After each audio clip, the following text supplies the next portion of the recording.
Hi, I'm Elizabeth Dawson. We're going to talk about some successful retirement tips that you all want to follow. So this is the first of those steps that we want to talk about. So right now it's about longevity risk. How many of you out there have thought about longevity risk? Each and every year, we are always looking at what the life expectancy of people is. So I'm sure that you're familiar with this, but back in 2000, we had a census that came out. It took literally 12 years for another census to occur, which was in 2012.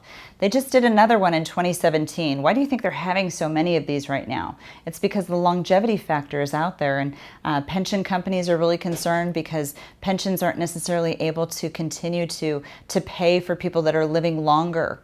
So now we have another census coming out in 2020. So expect those ballots and things like this on your doorstep, or people coming to your door to find out how many people live in your home, how old are you, how many dogs do you have, all these different types of factors. But what we want to take into consideration is, if you're only planning for a 15-year or a 20-year retirement, you might be planning too short.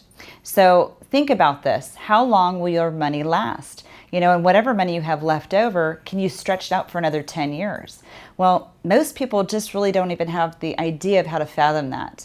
I've had people that I've talked to and they say, gosh, what I want is I want this opportunity to spend more money right now because I'm healthy and I feel a little bit more, I have more ability to do the things that I want to do, and maybe in 10 years I might not have them. The problem with that is if you take more now, you're going to have a lot less later. If we take a lot less later, then inflation's going to creep in and we won't have enough money just to even do the daily, expectancies of what we want to have for life. So are we really planning today for what we want for our future when we get to a successful financial retirement, or are we planning for failure? If you're only planning for 10, 15, or 20 years, it's going to be for financial failure, because today we have to start looking at not only 20 years, but really closer to 40 or 45 years. I've even heard as many as 50 years. I had a grandmother who lived to age 100, and she was in retirement well over 50 years because she lived over to age 101. So you could actually be living more on your retirement life income versus the years that you work and you put in. So you need to make it all make sense. So how does this make sense? If you want to have a good analysis of this and you want to get a good retirement picture and see what your longevity risks are in your plan, then give us a call at 619-640-2622. We'd be happy and honored to work with you.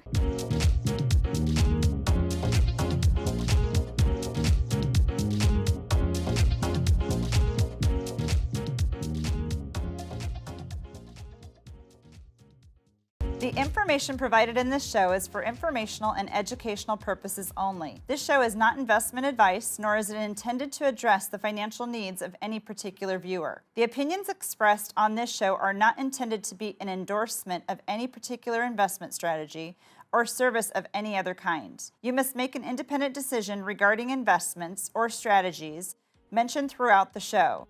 Before acting on information in this show, you should consider whether it is suitable for your particular situation and strongly consider seeking advice from a financial advisor.